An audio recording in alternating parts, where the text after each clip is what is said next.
Mary, we have a problem. We ran out of tomatoes. What? But we have 5 tables waiting for pasta. I know. I checked the storage.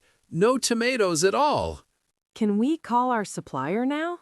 I already called. They can deliver in 2 hours. 2 hours? That's too long. What can we do? I have an idea. Let's check the menu. We can offer other dishes. Good idea. We have chicken, fish, and rice available. Perfect. I can tell the customers about the change. Wait, I can also make a special soup today. We have vegetables. That's great. Let's add the soup to the menu. I'll start cooking now.